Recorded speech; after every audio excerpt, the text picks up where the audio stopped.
Magandang hapon po sa inyong lahat. Na-miss nyo ba ako last week? Ang importante na-miss nyo na ako. Anyway, sabi ko nga sa inyo, nung natatapos yung celebration ng Christmas, hindi tayo natatapos kasi may New Year tayo. Tapos, nung natatapos na yung New Year, meron pa rin tayong hindi natatapos kasi first week pa lang nagkaroon tayo ng celebration ng prayer and fasting. And the celebrations continue kasi pagkatapos nun, nag-sign up naman tayo sa serving team. Kaya mamaya, kung tapos na kayo mag-sign up, last day po natin ngayon, please, ibigay nyo po yon sa admin. Tuloy-tuloy kasi yung ating celebration. At sa last Sunday ng January, the first month of 2026, the celebrations continues kasi nag-first discipleship Sunday tayo. Palakpakan niyo yung mga sarili niyo at kayo ay nagkaroon ng maiksima na pagkakataon na tayo ay magkakilala a little bit better and closer. At hindi pa rin natatapos dyan ang 2026 opening month natin kasi kumanta kayo kanina ng I have decided to follow Jesus, and that caused a celebration for all of us. Yan. Kaya ngayon, check ko po. Talaga? Okay na? Ay, may breaking news. Sandali po, may breaking news ha, may breaking news. Sabi sa inyo, celebration, todo-todo ngayon, may breaking news. Let's see, ano to? Ayaw naman yung gumalaw. Naku, sorry.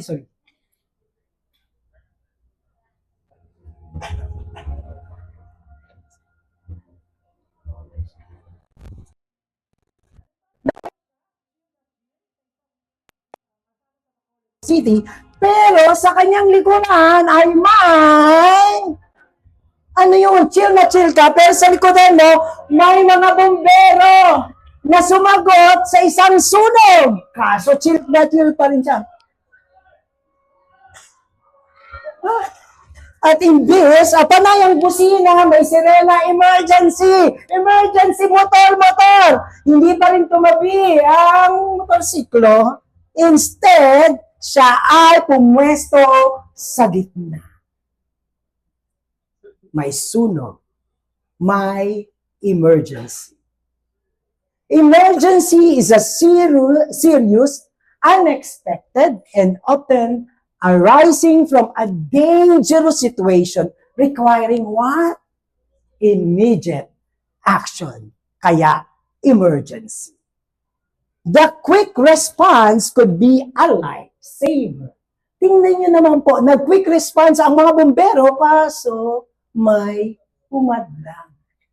Di ba po, kung yung nasusunog ay mas mamamatay na yung nasusunog doon, sana mapatay yung sunog, pero kung hindi dadating yung bumbero, sa oras ng emergency, mayroong malaking problema dahil sa chill na rider. This world is in an emergency. An emergency situation needing an immediate, now na action.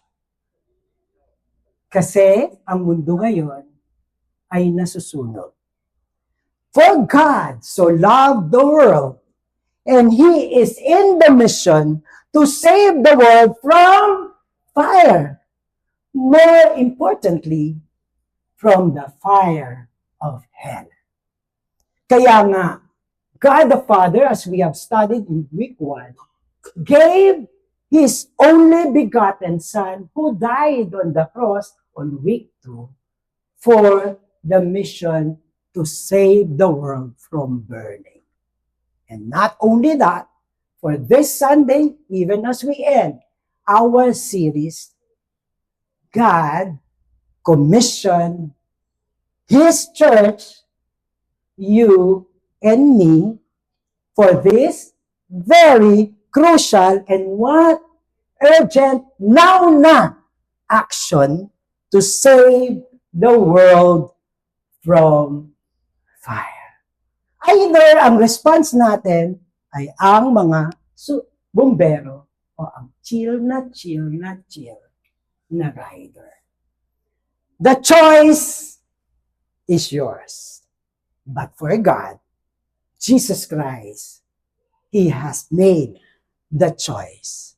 For Jesus Christ, the mission is life and the mission is now na.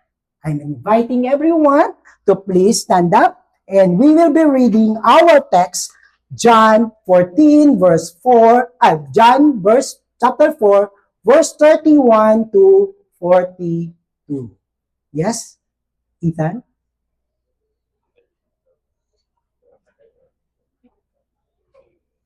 Hello. So again, we're reading John chapter 4, verse 31 to 42. So if you're using the physical Bible, nasa page 591. Okay? If you're there, say Amen. Wala pala na. Sige, take your time. Again, if you're there, say Amen. Okay, okay. 3, 2, 1, go. Meanwhile, the disciples were urging him, saying, Rabbi, eat. But he said to them, I have food to eat that they do not know about. So the disciples said to one another, Has anyone brought him something to eat? Jesus said to them, My food is to do the will of him who sent me, and do work.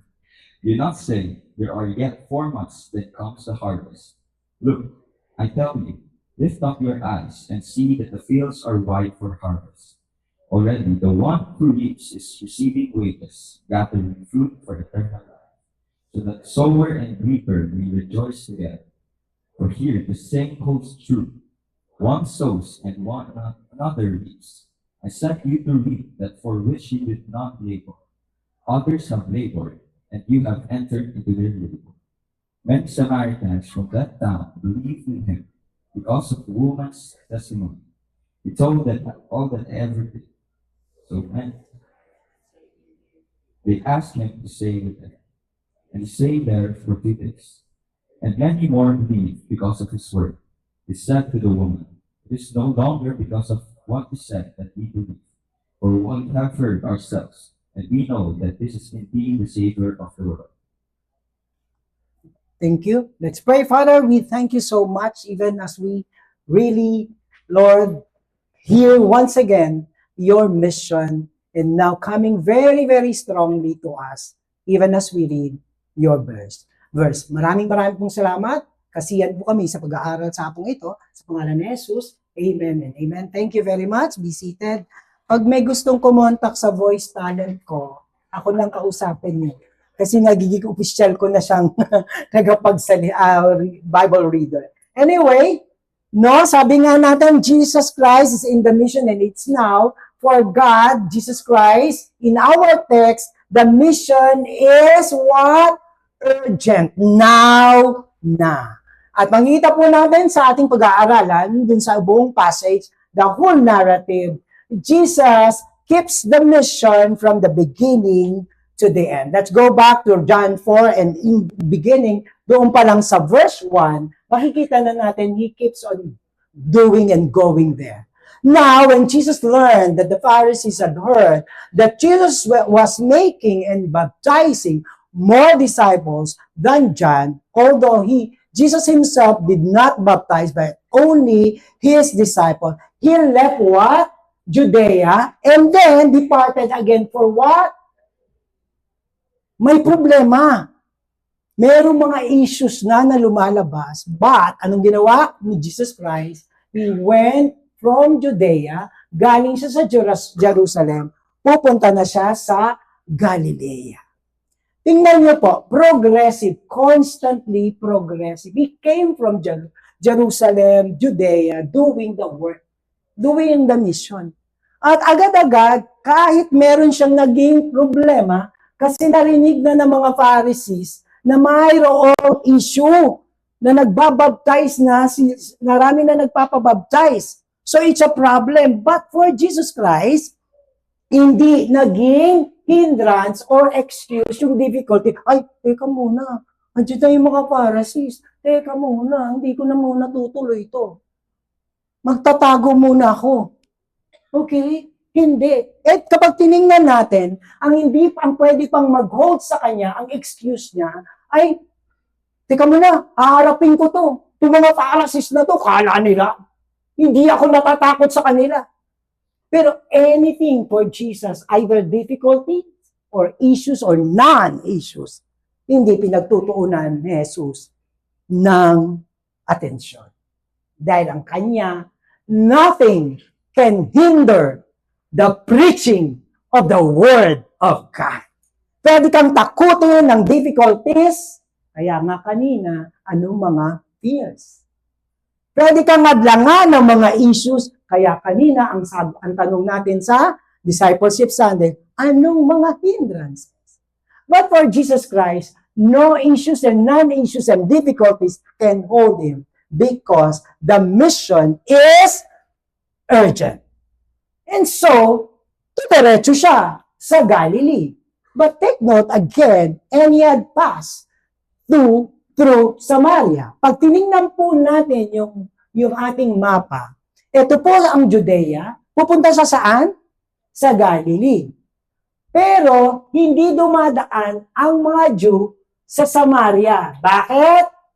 Samaria, nandoon nakatira ang mga Samaritans. Kasi ang mga Samaritans ay magbabang uri ng mga Hudyo.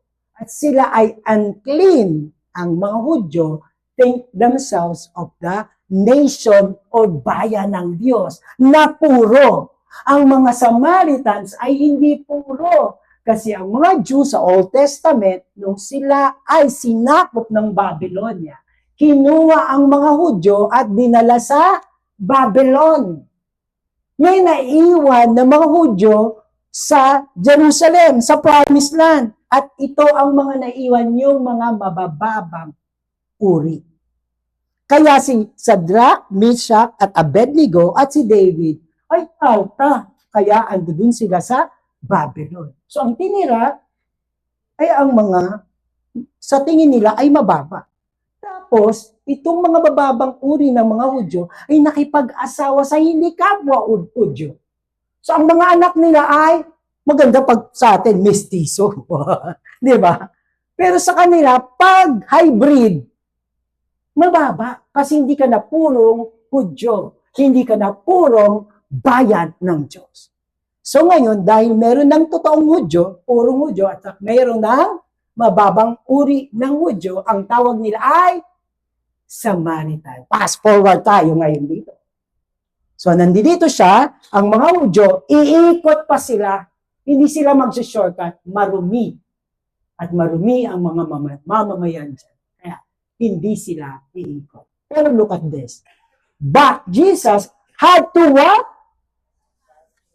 Had to. Kailangan. Mayroon siyang purpose na katulad ng kanyang mission. Dadaan siya. Dapat at kailangan niyang dumaan sa Samaria kahit hindi dahil nagmamadali siya, shortcut. Hindi. Kahit ito ay lugar ng mga taong hindi nila kauri. Suplado. So kung ikaw ang walang misyon, iiwasan mo ito. But Jesus had His mission. It is not a shortcut, but it is for the higher intention. God will always have an intentional approach for the fulfillment of the mission. Kanina, walang hindrance. Ngayon naman, meron kang strategic approach.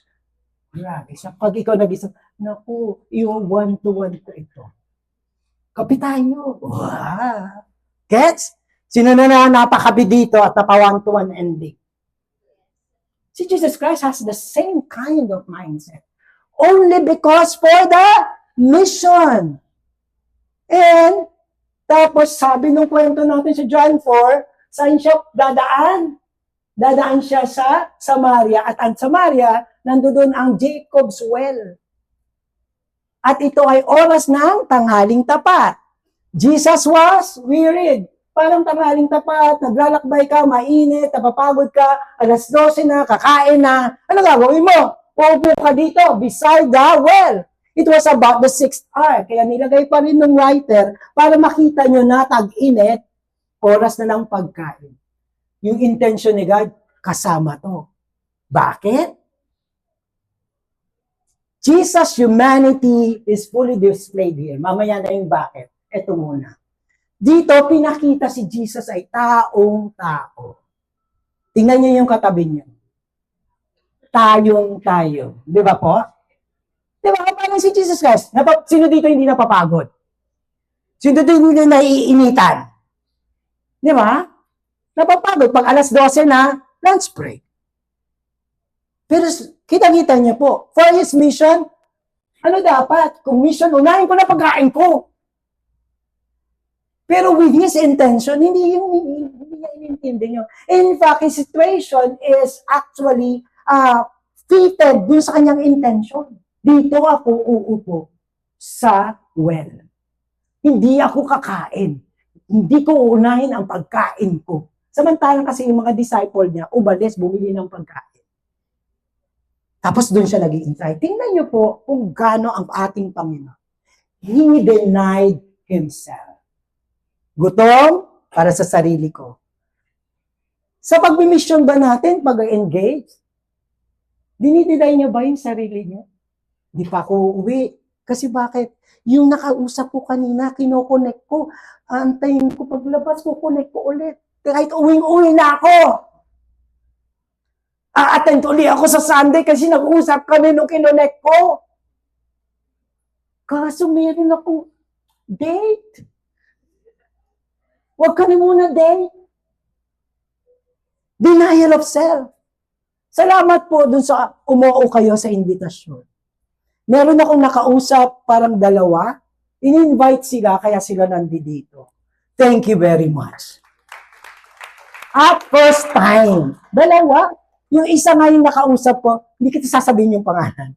Sabi niya, Pastor, hindi niya pa para. Sabi niya, basta sinabi niya, 3 ko na po ito kasi in-invite ako. Sa nag-i-invite, para kang si Kristo na hindi tinitingnan ang sarili. Bakit kaya? Because for Him, everything was set. The time and the place. Ano yung place? Well. Ano ang time? Yung gutom na siya at init na init. Kasi may darating. A woman from Samaria came to draw water. Isang Samaritan ang iniintay niya doon. Nasaan pupunta? Tanghaling tapat, oras ng pagkuha niya ng tubig. Kasi walang pumupunta, walang kukuha ng tubig.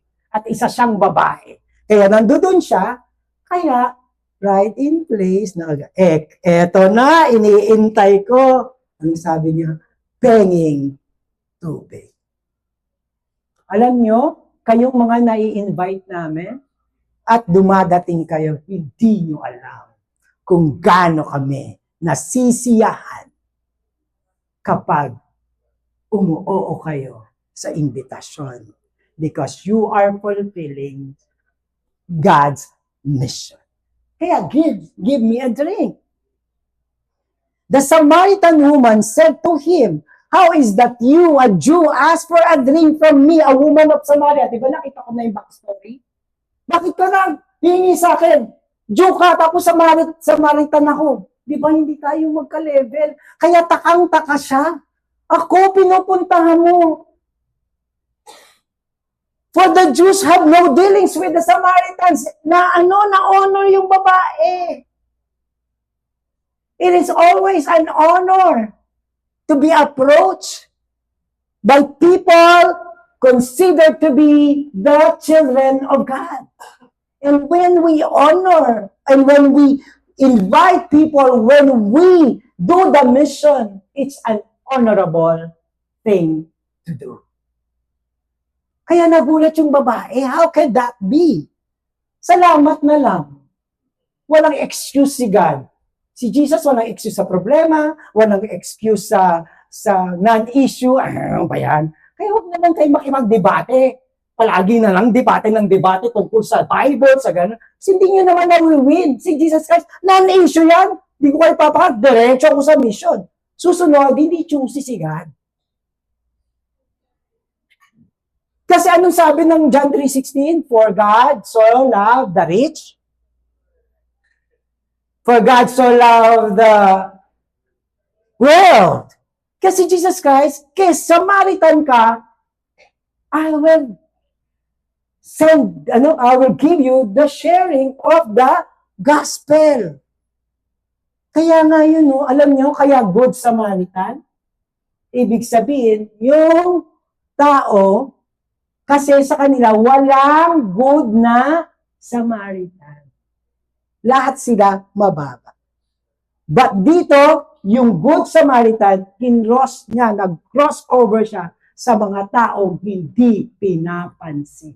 And the Samaritan woman is so elated that the son or the Jew would come to him kahit unlikable siya. Unlovable siya. Hindi namimili si God ng tao. Minsan yung masungit pa yung puntahan natin. Masarap kaya yung napasok mo yung puso ng isang masungit. Tapos naging mabait. Diba po? Yung akala mo, wala yan, walang pwede. Naku, sama-sama yan. Hindi niya tatanggapin si Lord. Sino ka? Wag mo i-judge. Lagi yung natin sasabihin, for God so loved the world. Yung mga hindi pinapansin, yun ang pansinin nyo. And so, we have a very beautiful story of the Samaritan woman and Jesus Christ, one of the most beautiful narrative in the New Testament. Yung si Kristo, kay nakausap niya yung babaeng unlikable. Hindi, alam niyo pa yung babae, di ba? Ilan ang asawa? Walang asawa, pero 5 ang jowa. Pupuntahan mo ba yun? Tapos Samaritan. Di ba? Pababa ng pababa. Pero look at God. Look at Jesus Christ, not choosy. Gracious, merciful, patient, unbiased, not judgmental. Aray. Kasi di ba minsan anti-judgmental, di ba po, huwag tumawid, nakamamatay. Judgmental ba? Ewan ko ba? Saan ko sinabi? Ewan kayo na. But Jesus imparts life to the unlikable, unlikeliest stranger. At dahil sa kwentong ito, grabe, the encounter was silent, personal, close, face-to-face, not the grandest event with large audience. Dito ako, dami diyang audience eh. Dito ako, ganda ng stage. Dito ako, kapag nag-preach ako, lahat kayo. Look at Jesus Christ. No audience. Because our God is so personal. The greatest things are done privately and shared with the heart, with all sincerity. Kaya nga one-to-one eh. Napansin nyo ba? Pwede namang turuan kayo ng sabay-sabay para mabilis. Tapos tayo, 5 kayo. Pero bakit one-to-one? Why do you spend 7 weeks of doing one-to-one to the person para hit mo yung mga tanong niya, walang ibang pwedeng tanungin, isa lang. Pag tinanong, ano ba po kasi ganito? Alam mo ba, brother, salamat, winagawa mo. Magsasabi ako sa ng problema ko. Sabiyak na. Kahit walang iyak, okay lang. Pero personal. This is an example of Jesus Christ. Hindi siya nag-grand. Hindi grand entrance. Hindi big things. Ngayon pabanggahan. Kailangan marami, makulay, makilos, makilos, ulit ko lang. Pero iba yung personal. Alam niyo po ba, nung ako'y college, meron akong hindi pa one-to-one. Nag-victory group ako, isang tao. Isa lang. Tapos dahil sa pamantasan ng lungsod ng Maynila ako, hello, PLM, dahil dalawa lang kami, minsan sa likod kami ng room, tapos minsan sa ruins, sa mga bato-bato doon, tapos tuturo ako sa kanya. Dalawa yung naganon ko ng parehong one-to-one lang kami lang dalawa. Walang grant. Buti pa noon, wala pang FB. Hindi namin pinopost sa mga ginagawa namin para kay Lord. Because it's so private, it's so sincere, hindi mo pinopromote ng todo-todo. Parang, this is my work. This is a good example of Jesus Christ. Alam niyo po, yung dalawang yun, nagpastor, nauna pa nga sa akin. Ngayon ko lang sinabi, hindi ko naman Facebook. This is Jesus Christ. This is a way to do mission. And then, so the woman left her water jar and went away in the town and said to the people, di ba, nasyaran na niya. Tinanggap, nakilala si Kristo. At pagkatapos, bumunta siya doon dahil sa tubig. Ano nangyari? He left the jar. Kasi nagmadali siya. Nakita ko na ang tagapagligtas. Ang hinahanap niyo, nakasagutan, nakita ko na. Look at that. God is so intentional and He was able to accomplish things. Sincerely, intimate, focus, tumakbo yung babae. Come, see a man who told me all that I ever did. Can this be the Christ? Translation, tagapagligtas. Iniintay ng Israel, ng Samaritan, ang kanilang tagapagligtas. At ang babaeng ito ay natagpuan sa pamamagitan ni Kristo at nagtatakbo siya. They went out.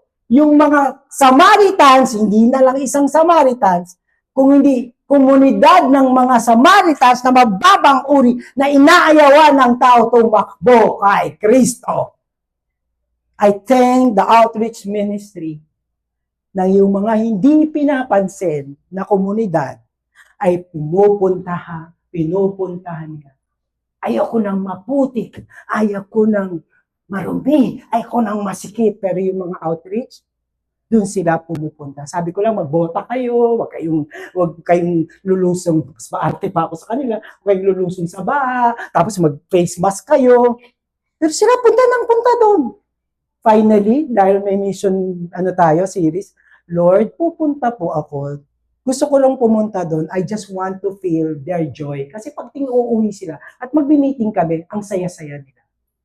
And then finally, I get there. At nakita ko kung paano sila minamahal ng mga tao doon. Dahil tinatanggap sila at tinatanggap ang mission ng Diyos. Jesus' intention, plan, and action flow their ways into the course towards His mission for God's greater glory. Isa lang yung hala natin, isa lang yung intention niya, si Samaritan woman, pero ilan ang nangyari? Isang komunidad. Diba? Nag-flow. Inimbata mo lang yung anak, sumunod yung kapatid, sumunod yung nanay, sumunod isang barangay. We will never know what, where, and why, and how God will just flow His mission through one day fulfillment of the mission to share the gospel. So when the Samaritans came to Him, they asked Him to stay with them, and He stayed there 2 days. Biglang sobrang mahal nila si Kristo kasi natagpuan nila. Sige na, mag-stay ka. Ayan na naman, di ba? Merong itinerary si God. Mag-stay ba siya? Yes, and many more nag-stay siya and stayed there for 2 days. And many more believed because of His word. Nag-stay siya. I'll stay kasi yung unang batch, may second batch. Wow! Si Jesus Christ, alam niya kung kailang hihinto, kung kailang magdi-delay. Bakit niya alam? Kasi intentional siya. All His devotion and direction is by the mission. Kapag devoted ka, alam mo kung dapat dito mag-stop, dapat dito or demiretso na. Kasi ang tingin niya, ang buhay ko ay nakalaan sa direksyon ng mission. Kung ito'y maghihindar ng mission, di bali na lang. Pero kung mission to, I'll stay and stay and many more will be. Kasi nakapattern ang kanyang buhay at oras sa direksyon to fulfill the mission of God. Minsan lang sumasaya tayo ng gusto, di ba? Ala, ayun na, doon na. Sa kaka-stay mo doon, mamaya hindi ka na, iba na yung tinatakbo mo, sa iba ka na. Imbis na sila ilapot mo kay God, na ilapit ka palayo, napalayo ka, all because di mo na alam ang devotion na hindi na sa mission. Nandigaw ka na. At ayun na ang nangyari. So, after that, after 2 days, again, he what? Departed for Galilee. Doon sa simula, Galilee. Diretso na siya. On to the mission. Because the mission is consistent. Anong consistent sa mission? Para kay Kristo, the consistency is keep the message of the gospel and the gift of life through Him. Walang ibang dinadala. Hindi dinadala ang politika sa gospel. Hindi dinadala sa gospel ang sariling ambisyon. Si Jesus Christ, siya. At makikita po natin dito, when Jesus Christ spoke and discoursed with the woman, with the Samaritan woman, anong sabi niya? He answered, hingi ka ng tubig sa akin, wala ka ng jar para makakuha ng tubig. Tapos sabi ni Jesus Christ, kung alam mo ang gift of God, and sino itong nangingi sa'yo na give me a drink, you would ask Him and He would give you the living water. Kung alam mo lang kung sino itong nangingi sa'yo, ikaw pa ang hihingi sa akin. At hindi lang tubig na mauuhaw ka uli. Ang ibibigay ko ay tubig ng buhay. The content and the message of the gospel is Jesus Christ and Him crucified. Hindi ano paman, hindi simbahan ang ipinagmamalaki sa gospel. Hindi sino mang pastor at sino mang celebrity ang inuuna sa gospel. It is Jesus Christ and Him crucified. That is the consistency of the mission. That is the consistency of the message of the mission. The water that I will give him will become in him a spring of water welling up. For what? Eternal life. Saan nakatutok ang gospel? Sa buhay ba dito? Dito ka kay God, yayaman ka. Kaya tuloy nag-flourish ang prosperity gospel. May gospel nga, prosperity lang. Payayamanin kayo ni Lord. Anong dapat dito? Anong sabi? Eternal life. It's not about our life here. It's about our eternity. Christ died at the cross not just to make you happy. But Christ died on the cross so that we will not go to hell. That we will not be burned sa hell. But we will have eternal life. Ang hirap minsan ngayon ng gospel nakatuon lang dito sa mundong ito. Ang gospel ay dapat inututuro mo sila kay Kristo para sa buhay na walang hanggan. Anong mission natin? Pumunta kayo dito sa church namin, yayaman kayo, masaya dito, It's not all this. Hindi ko sinasabing outright that these are wrong. Pero kapag hindi ang punto ay si Christ and Him crucified and the eternal life, may problema. The woman said to him, I know that the Messiah is coming who is called Christ. Ito yung inaantay namin. At sabi niya, when He comes, He will tell us all things. Jesus said to him, huwag ka nang mag-intay. Ako na nakikipag-usap sa iyo ang tagapagligtas. Mga kapatid, sa mga first-timer, I am presenting to you Jesus, the only Savior. And He died at the cross so that you will not come to hell, but have eternal life. The message of the mission is always and only be Jesus Christ and Him crucified and His gift of eternal life. Tingnan niyo po, anong reaction? Dumating na yung mga Samaritans dahil na chika na ni Samaritan woman, na-share na sa kanila yung Messiah. Kaya, they said to the woman, it's no longer because of what you said that we believe, for we have heard for ourselves, narinig na nila mismo si Kristo, and we know that is it indeed, what? Savior of whom? Not only the Jew, but of the Samaritan as well. And for the Filipinos, and for the Maykawayan, for the Pandayan people, for the Sapa, saan pa bahay nyo? Sabihin nyo. Kasi yun yung totoo. When we do our mission, pumupunta po tayo, and it has become the foundation of God's work, this event, and work, and church in where? Samaria. Sino ang mga naging church nandoon sa Samaria? The Samaritans.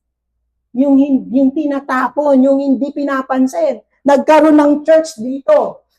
Jesus is the Savior, not simply of the Jew, but of the world, including the Ilocanos, and the Pampanga, and the Batanggenyo, and the Bicolano. Pastor, kami naman, and the Mindanaoan, and the ever.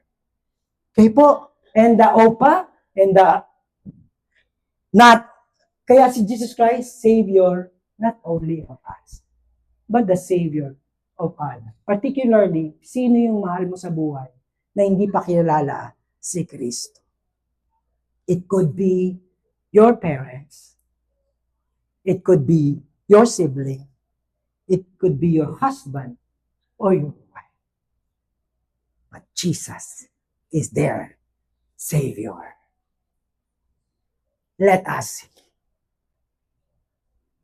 Let them hear Jesus as His word. Kasi narinig nila for themselves who Jesus is. At ako'y sinesenyasan na, at dahil sinenyasan ako, eto na ang last point natin. The mission is what? Kanina, the mission is urgent, the message is consistent, and the mission is crucial. Para kay Kristo, this is His life. Yung iba, kilay is life. Yung iba, complexion is life. Yung iba, sapatos is life. Mamamatay ako, bibiliin ko yan. Kahit 12 pa yan, kahit ang aking daliri sa paay, 10 lang, the life yung aking Nike, bibili ko yan. But for Jesus Christ, the mission is life. Anong sinabi niya? Diba, tingin siya na doon, parang satisfied na satisfied si Jesus Christ. Lord, kumain ka na. Sabi nila, Rabbi, eat. But He said to them, I have food to eat that you do not know. So that this disciple said to one another, has anyone brought him something to eat? Pinagpakain na pa sa kanya, mukhang busog na siya. Parang kanin niya sa ng Vikings. Hindi na pala uso masyadong Vikings. Ng Samgyupsal, ng Jamnan, gano'n. Pero sa 34, anong sabi niya? What is His food? Jesus said to them, my food is to do what? The will of Him who sent me and accomplish His work. Mission is life for Jesus Christ. Ang sarap nun, ano? Anong buhay para sa atin? Sumikat? Yumaman? But for Jesus Christ, ang buhay sa Kanya is to fulfill the mission. By doing and finishing His mission, Jesus' heart and soul became full and raised Him above the sense of natural hunger. Hindi na lang para sa tiyan, kundi para sa puso at sa kaluluwa. Tingnan nyo, kanina, I'll give you the living water. Diba? Alisin ng tubig. Mamamatay kayo, mabubuhay. Mamamatay. Pag hindi kayo pinakain, mamamatay kayo, mabubuhay. Mamamatay. Ganon ang mission kay Jesus Christ. It is life. It is so crucial. Pag hindi mo binigay, terigi. Eternal death. Kaya, the will of the one who sent me, Jesus' mission is His life. More important than anything of this world. Mga kapatid, mission is so important. Nung sinabi ko na binigyan tayo ng bagong theme for 2026, mission, ang hirap nito, Lord. Kasi, di ba, magtuturo ako ng love of God. Wow! Magtuturo tayo ng God is good and comfort. We give you the comfort. Yes! Pero pag sinabi kong tumayo kayo ngayon at mag-mission kayo, madali? Isang linggo na halos ako nagpe-pray, Lord, when I preach the mission, pour out your spirit because we are asking everyone to stand up and then decide to do mission. For Jesus Christ cannot afford to wait. Victory May Kawayan, Jesus Christ cannot afford to wait. You'll never know that the person na dapat mong sharan will not be with you next time. The timetable is not for all of us. Life is short, death is sure, mission is here, and it is now. Hindi ako nananakot, but we don't have the luxury of time. Tingnan niyo yung mundo. Tingnan niyo yung Pilipinas. Nasusunog na siya. Kaya po, the urgency of time, the readiness of the condition of the world for the gospel is now. Sabi niya ganon, sabi niya, there are 4 months. Pag tinignan niyo po yung harvest, 4 months. Pero sabi niya, look, I tell you, lift up your eyes and see that the field are white for harvest. Ano ibig sabihin niya yun? Yung spiritual harvest. Yung tanim ngayon na natural, 4 months pa bago yan. Pero yung tao, yung harvest field ng mga taong pwedeng mawala, pwedeng ma-destroy, is when? Now. Tingnan mo yung Samaritans. I took time to really go to the Samaria because this is the time for harvest. Not only for the Samaritan woman, but the rest of the Samaritan in the community. This is now, sabi ni Lord. Kaya kita nyo, go to all the world from Jerusalem, from Judea. Pumasok na si Samaria. Because Jesus is doing His work, His mission. Alam nyo, naging reaction ng mga disciple? Yan. Nagsisigaw sila. Sinyahan nila ang gospel. Kahit sa likuran nila, hahabulin sila at ipe-persecute nila. Dito hindi pa tayo pinapatay. In sharing the gospel, dito kaya natin basahin ang Bible. At pwede mong sabihin, mag-one-to-one tayo. Pero nung panahon ng first disciple after Jesus sent them off, they were being killed. And yet they are continuously preaching the gospel. Peter was crucified upside down and all the other apostles were killed, martyred for preaching the gospel. This is how the church began with a fire to carry the gospel. But over the centuries, the fire could, including in our generation. Even the church are not into mission. Even the church are into beautifying their structure. Even the church are going into prosperity, into politics, into business. Nakalimutan kung bakit in-establish ang Diyos ang simbahan. To do the mission. And that's for the longest time. Nawala ang fire katulad ng fire ng first century Christian and churches. Pero I tell you, ang sunog na nagaganap sa mundo ay patuloy na naglalagab. God commissioned us, you and me, the church, for this very crucial and urgent now mission to save the world from fire. The certainty of God's judgment and more so His mission fuels this emergency. and urgency. The command is clear. It is primarily mandate as urgent today as when it was spoken in John 4. In Matthew 20, go ye into all the world and preach the gospel. Yes, it is not easy. Preaching pa lang ng mission is not easy. Lalo na yung gagawin mo yung mission. The roads are unknown, but I tell you, the promise of God is sure. As He promised the disciples in the first century, He did made through His promise in the first century Christian, umabot sa atin ang Christianity. Keep our hands steady together. Kasi ang bato ko po, of course individual, ang bato ko po ay Victory Make-A-Wild. Ang bato ko po ay community. Kaya nga nung kanina kumakanta kayo, we have decided. And hindi ko alam kung anong meron nitong Sunday na to. Umpisa pa lang, tribes pa lang, ang tataas na ng energy natin. The words are so strong and so loud. Tapos nung, I have decided. Aba, ayaw nung tumigil. The Lord really has moved in you even before this message.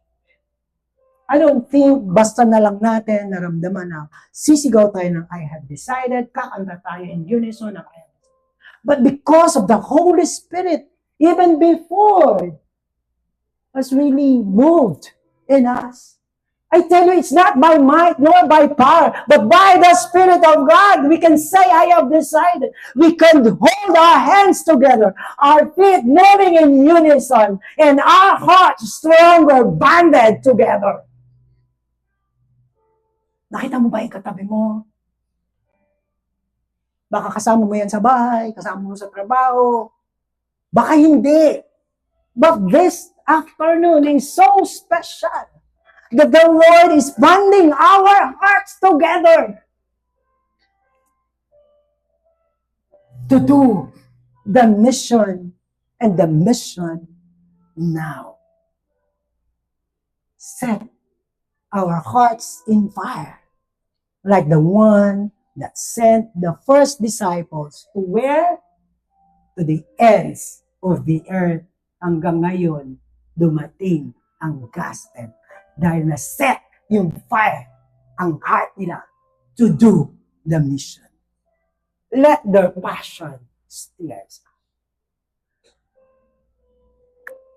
Victory Make-A-Wild. Church of God. God bless us for hearing His message now.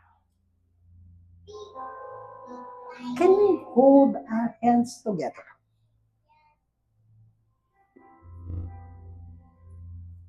God. Lalo na yung pwede mong makasama palagi-palagi. Tapos we have decided to follow Jesus. Let us pray. Anong unang prayer natin? Alam mo, nung pinakumpose ko na, Lord, ano unang parte ng prayer namin? Ako mismo, Lord, forgive me. Forgive me for not really being true and committed to the mission, lalo na at kahit na pastor ako. There are a lot of fears, a lot of hesitation, a lot of hindrances na wini-welcome. Kaya hindi magawa ang mission. As you are bowing your heads, let's have this prayer. Let us pray. Father, forgive us if we have grown idle. When we assume that you will still work without us. We reject the notion that the mission belongs to someone else but not including us. Lord, Give us the eyes to see the lost, heart to love them, and give us the voices to proclaim the gospel of truth. Lord, we acknowledge that you go before us. Hindi mo kami iiwan. Your presence will sustain us individually, as a victory group, and as a church. Lord, sustain us. We will not delay or hesitate. Keep us urgent. Keep us moving. Keep us trusting in you. Father, we commit. It is only with you, for you, and only by you. Not by might, God, nor by power. Only by your Spirit we commit. Here we are. Here we are, God. Let us all rise and thank God for what we will be doing. And together, once again, let's commit that we have decided to follow Jesus, Victory Maker Lion. We have decided to follow Jesus.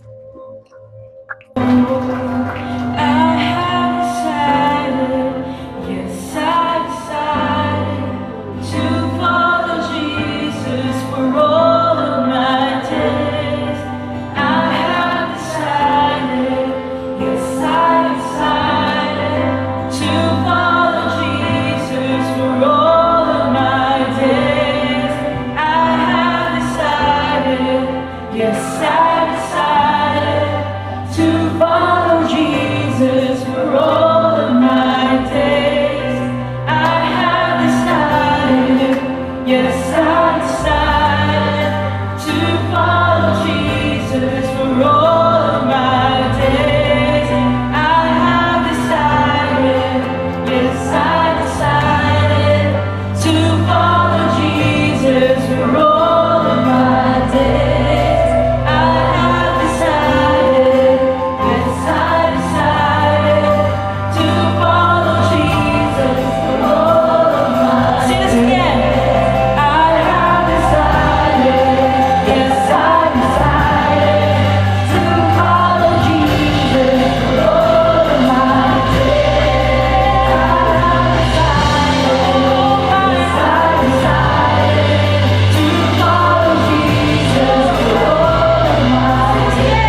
Father, the commitment is coming from our hearts. But we are not doing this alone. We have each other to fulfill this. More important, we have you. We have your love, Father. We have your modeling, Jesus Christ, the way you died on the cross. We have the empowerment of the Holy Spirit. Victory may kawayan, receive the anointing of the Lord. In the name of the Father, of the Son, and of the Holy Spirit, receive the anointing, the oil from the power of God and His Word. And the Lord says, I am with you always, always.